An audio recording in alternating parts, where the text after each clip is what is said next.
ഞാൻ പേടിച്ചിരിക്കുകയായിരുന്നു വണ്ടിയിൽ നിന്ന് ആരെങ്കിലും അടെടുത്തിട്ട് പോകുന്നു. ഭാഗ്യത്തിന് കിട്ടിയല്ലോ.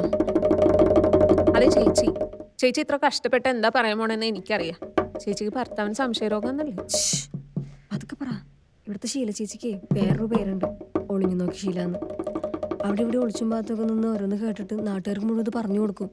അതുകൊണ്ടാണ് പീതാംബരചേട്ടൻ ഇവിടെ പണിക്ക് വിട്ടണത്. ചേച്ചി ഇതൊക്കെ ചേച്ചിയുടെ തോന്നലല്ലേ? ആരായിട്ടാണ് ചേച്ചിയുടെ ഭർത്താവിന് ബന്ധമുള്ളതെന്ന് ചേച്ചിക്ക് അറിയാം? അതറിയില്ല. പിന്നെ എന്തിന്റെ അടിസ്ഥാനത്തിലാണ് ചേച്ചി ചേച്ചിയുടെ ഭർത്താവിന് സംശയമാണെന്ന് പറയണത്? എൻ്റെ ചേട്ടന് വിക്രം പീതാംബരന് പേരുണ്ട്. നുണ പറയുമ്പോൾ കൂടും. ചേട്ടൻ നിങ്ങൾ ഇന്നലെ സിനിമയ്ക്ക് പോയാ? ഇല്ല, ഞാൻ പോയില്ല. വെറുതെ പറയല്ലേ? ഇല്ലടി, സത്യം ഞാൻ പോയിട്ടില്ല. അപ്പുറത്തെ വീട്ടിലെ ജോമി പറഞ്ഞല്ലോ കണ്ടൂന്ന്. സത്യം പറ. ഞാൻ പോയി. ഞാൻ പിന്നെ ദിവസം കൊണ്ടുപോട്ടോ. അതങ്ങ് പറഞ്ഞാ പോരെ.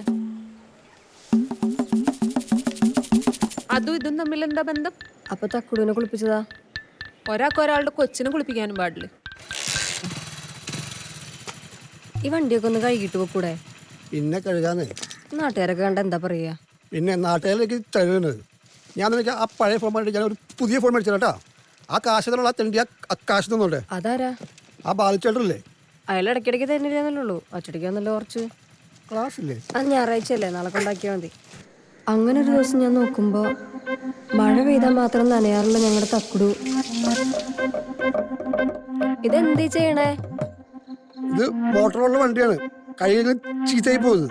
ഞാൻ കഴിക്കാനല്ലോ. ഇത് നീ കഴുകിയാൽ ശരിയാവില്ല. പിന്നെ അങ്ങോട്ടത് ഒരു ദിവസമല്ല, പല ദിവസമായി. വെള്ളം കാണാത്ത ഞങ്ങളുടെ തക്കുടു എന്നും വെള്ളം കാണാൻ തുടങ്ങി. ഇതിലിപ്പോ എന്തെത്ര കാര്യം? ഒരാൾ അയാളുടെ വണ്ടി കഴുകി, അത്രയല്ലേ ഉള്ളൂ. അതങ്ങനെയല്ല. പിന്നെ ഈ മുടിയൊക്കെ നീരുന്ന് വൃത്തിയായിട്ട് അത് അടിയൊക്കെ ഒഴിച്ചൊന്ന് പൊക്കൂടെ? കൽപ്പണിയല്ലേ, വെയിലത്തല്ലേ പണി. ആരെ കാണിക്കാനാ? ഇതൊക്കെ മതി. പിന്നെ ഞാൻ ഒരു ദിവസം നോക്കിയപ്പോ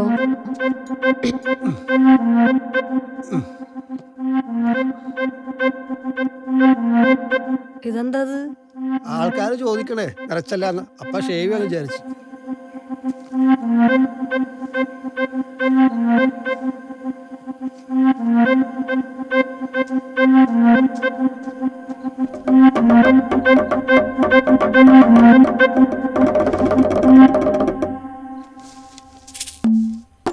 പിന്നൊരു ദിവസം ഞാൻ നോക്കിയപ്പോ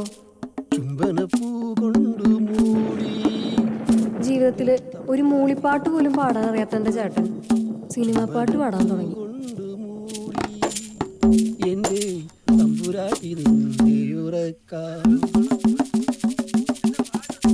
അതെ, ഇതെന്തെങ്ങനെ? ചേട്ടൻ പണിക്ക് പോയില്ലേ? മടക്കി വെച്ച പോലെ തന്നെ ഇരിക്കണ്ടല്ലോ. ഇന്ന് വാർക്കായിരുന്നു. എനിക്കവിടെ പണിയൊന്നും ഉണ്ടായിരുന്നില്ല. ഞാൻ അവിടെ നോക്കിക്കളായിരുന്നു.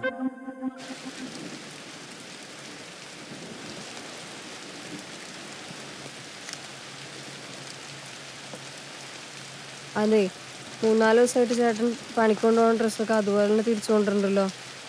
അതുമാത്രമല്ല, മൈത്രേയൻ ചേട്ടൻ്റെ ഭാര്യ ലക്ഷ്മി ചേച്ചിയോട് ചോദിച്ചപ്പോൾ കഴിഞ്ഞ ബുധനാഴ്ചയും അതിൻ്റെ മുന്നത്തെ വ്യാഴാഴ്ചയും ഒന്നും ചേട്ടൻ പണിക്ക് പോയിട്ടില്ല എന്നും പറഞ്ഞല്ലോ. ഈ മൈത്രേട്ടല്ലേ മരപ്പണിക്കാരനാ, ഞാൻ കൽപ്പണിക്കാരനാ.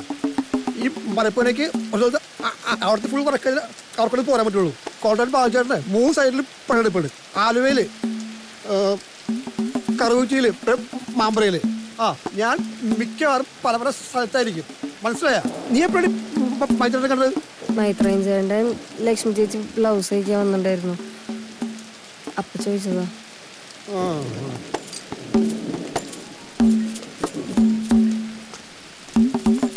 പണ്ട് ഫോൺ എവിടെ വെച്ചോണ്ട് പോയാലും കുഴപ്പമുണ്ടായില്ല. ആകെക്കൂടെ കൊച്ചു ഫോൺ എടുക്കും, അതിനകത്ത് ഗെയിം കളിക്കും. എനിക്ക് ആ ഫോൺ ഉപയോഗിക്കാൻ പോലും അറിയില്ല. എന്റെ ഫോൺ ഇതേ ഇതാണ്. ഇതിലാകെ എനിക്ക് ഞെക്കി വിളിക്കാൻ മാത്രമേ അറിയുള്ളൂ. നീ ആലോചിച്ചിട്ട് ഫോൺ ആലോചിച്ചിട്ടടി കൊച്ചു കൊച്ചു എന്ത് കാണാനായിട്ട്? എന്റെ അനുഭവോടെ എന്റെ ഫോണോ ഒന്നും തൊട്ടു പോരുത് നീ. മനസ്സിലായി?